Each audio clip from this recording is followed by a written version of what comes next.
ఐటీలో ఎంట్రీ కావాలా? Training software engineer గా అజా కోడింగ్ ట్యూటర్ లో 2 వీక్స్ ట్రయల్ పీరియడ్ లో వెంటనే చేరండి.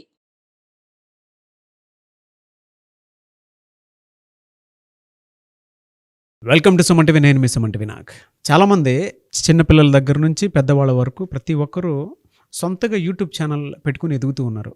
సో వారి వారి స్థాయిలో సబ్స్క్రైబర్స్, దాంతోపాటు వ్యూవర్షిప్ పెంచుకొని ముందుకు వెళ్తూ ఉన్నారు. చాలామంది వాళ్ళ సోషల్ మీడియా ప్లాట్ఫామ్ చూస్ చేసుకొని, అంటే కొంతమంది నెగిటివ్ తీసుకున్నారు, కొంతమంది పాజిటివ్ తీసుకొని ఎదుగుతూ ఉన్నారు. కానీ ఏజ్తో సంబంధం లేకుండా ఇవాళ ఎదుగుతున్నటువంటి తీరు కనుక మనం చూస్తే, మన తెలుగు రాష్ట్రాల్లో ఒక సెన్సేషన్ అయినటువంటి పేరు. మనం ఒక లెవెల్లో గంగవ్వను మాత్రమే చూసాము, ఇవాళ శ్రీకాకుళం అప్పలమ్మ గురించి మాట్లాడుకుంటూ ఉన్నాము. అయితే ఎవరి అప్పలమ్మ, స్టోరీ ఏంటి అనేటువంటిదే ఈరోజు మనతో పాటు ప్రముఖ అడ్వకేట్ శశికాంత్ గారు ఉన్నారు. అది వారి మాట్లాడి తెలుసుకుందాం. Hello sir. Hello sir. Appalamma ఇవాళ ఈ పేరు సెన్సేషన్ అండి తెలుగు రాష్ట్రాల్లో. ప్రతి చోట, ప్రతి ఇన్స్టాగ్రామ్లోను, ఫేస్బుక్లోను అండ్ వాట్సాప్లో చూసుకున్నా కూడా ఆ పేరు వైరల్ అయిపోతూ ఉంది. అట్ ద సేమ్ టైం ఆ వీడియోస్, అంటే మనం స్టార్ హీరోస్ని చూస్తూ ఉంటాము. ఇప్పుడు చిరంజీవి గారు కానివ్వండి, లేదంటే ప్రభాస్ గారు, మహేష్ బాబు గారు, జూనియర్ ఎన్టీఆర్ గారు, వాళ్ళు నటించినటువంటి సినిమాల్లో సెన్సేషన్ క్రియేట్ చేసినటువంటి డైలాగ్స్, సీన్లు ఏవైతే ఉన్నాయో, ఇవాళ 70 ఏళ్ళ పైబడినటువంటి అప్పలమ్మ గారు నటించి ఆ సీన్లని ఈవెన్ ఫైట్ సీన్స్తో సహా చూపిస్తూ ఉన్నారు మనకి. అంటే ఆ వీడియోస్ చూస్తే వైరల్ అవుతూ ఉన్నాయి, ట్రెండింగ్లోకి వచ్చే విధంగా ఉన్నాయన్నమాట.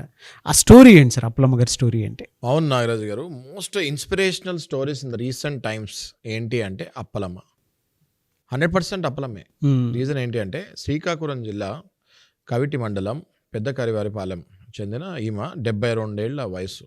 ఇవాళ రేపు మనం చూస్తుంటే నాగరాజు గారు ఒక 70 ఇయర్స్, 65, 70 ఇయర్స్ వచ్చిన వయసులో ఉన్న వాళ్ళే ఇంకా అయిపోయింది మా వయసు, ఇంకా మేము రిటైర్ అయిపోయాము, శేష జీవితం ఏదో అలా వాకింగ్ చేసుకుంటూ లేకపోతే టెంపుల్స్కి వెళ్ళి అట్లా ఇంక గడిపేద్దాము అనుకునే కాంప్రమైజ్డ్ లైఫ్కి వచ్చేసే క్రమంలో అప్పలమ్మ లైఫ్ని చూసి వీళ్ళందరూ ఇన్స్పైర్ అవ్వాలి. రీజన్ ఏంటి అంటే, తిను బేసిక్గా వీళ్ళ ఫ్యామిలీ బ్యాక్గ్రౌండ్ అది చూస్తే మత్స్యకారులు. వీళ్ళు వాళ్ళ భర్త తెచ్చే చేపలు అమ్ముకుంటూ వాళ్ళు జీవనం సాగించేవాళ్ళు. 2 కుమారులు, 1 కుమార్తె.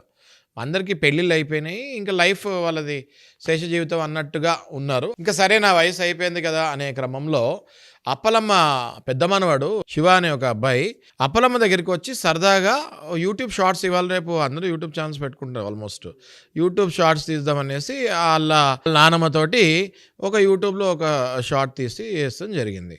ఏవో కొన్ని వ్యూస్ వచ్చాయి, పర్వాలేదు అని చెప్పి మళ్ళీ వాళ్ళ మామ దగ్గరికి తరచుగా వస్తాం మొదలుపెట్టాడు ఈ శివ. శివ ఏం చేశాడంటే వాళ్ళ నానమ్మతోటి సరదాగా రకరకాల హీరోల డైలాగ్స్ చెప్పిస్తూ మొదలుపెట్టాడు. మనం ఈ హీరో ఆ హీరో అని కాదు, జూనియర్ ఎన్టీఆర్ దగ్గర నుంచి తీసుకుంటే మహేష్ బాబు వరకు, ప్రభాస్ వరకు ప్రతి ఒక్కళ్ళ డైలాగ్స్ ఈ అప్పలమ్మతో చెప్పిస్తూ మొదలుపెట్టాడు. ఈ అప్పలమ్మ ఒక డైలాగ్ చెప్పింది అంటే అసలు ఇక దానికి తిరుగు లేదు అన్నట్టు చెప్తాం మొదలుపెట్టింది. ఓన్లీ డైలాగ్స్తోనే ఆగకుండా యాక్షన్ సీన్లు కూడా మొదలుపెట్టింది. కత్తులు తిప్పుతాం మొదలుపెట్టింది, దూకుతాం మొదలుపెట్టింది. ఇవన్నీ చూసిన శివ ఆశ్చర్యపోయి రోజు రోజుకి సీన్లు పెంచుతాం మొదలుపెట్టాడు. అది చూస్తుంటే యూట్యూబ్లో పట్టా పేలుతూ ఉన్నాయి ఆ వీడియోలు. దానికి అసలు షాక్ తిన్న జనాలు అవి షేర్ చేసుకుంటూ ఆ వీడియోలు చూస్తే, ఇవాళ మనం చూస్తే 1,00,000 సబ్స్క్రైబర్స్ దాటిపోయింది అప్పలమ్మ ఛానల్. అప్పుబాలు అఫీషియల్ యూట్యూబ్ అనే ఛానల్ పేరు ఈ వీళ్ళ నానమ్మ కాస్త ఆ ఛానల్ పేరు మార్చేసింది అనుకోవచ్చు. మనము అప్పలమ్మ ఛానల్ అని పిలుస్తాం మొదలుపెట్టారు జనాలందరూ. అంత ఫేమస్ అయిపోయింది ఆ యూట్యూబ్ ఛానల్. 1,00,000 సబ్స్క్రైబర్స్ దాటి అడ్వర్టైజర్స్ లైన్లో నుంచున్నారంటే ఆలోచించండి నాగరాజు గారు. అప్పలమ్మ లైఫ్ మరి ఎంత ఇన్స్పిరేషనో మనలాంటి వాళ్ళకి, బయట చూసే వాళ్ళకి అందరికీ కూడా.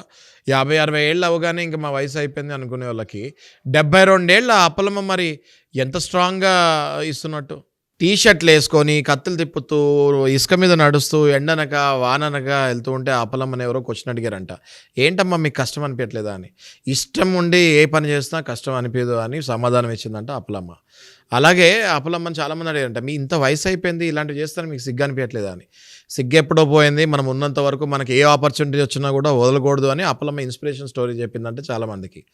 అయితే ఈ అడ్వర్టైజర్స్ కూడా ఫోన్ చేస్తారంటే అప్పలమ్మకి లైన్లో నుంచొని కాల్స్ చేస్తారంటే ప్రతిభకి టాలెంట్కి వయసుతో సంబంధం లేదు అని అప్పలమ్మ ప్రూవ్ చేసి యువతకి యావత్ దేశం యువతకి చూపిస్తాం జరిగింది.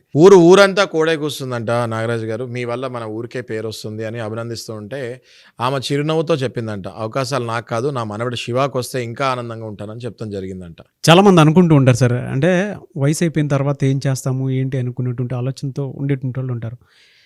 సోషల్ మీడియాలో ఎంత నెగిటివ్ ఉందని మనం భావిస్తూ ఉంటామో, సోషల్ మీడియా చాలామంది టాలెంటెడ్ పీపుల్కి అతిపెద్ద ఆపర్చునిటీ అని చెప్పేసి చెప్పడంలో ఏమాత్రం, అది కూడా ఏజ్తో సంబంధం లేదు, మీ దగ్గర టాలెంట్ ఉంటే ఏ రకంగానే సరే బ్రతికియచ్చు అని చెప్పడానికి మాత్రం బెస్ట్ ఎగ్జాంపుల్.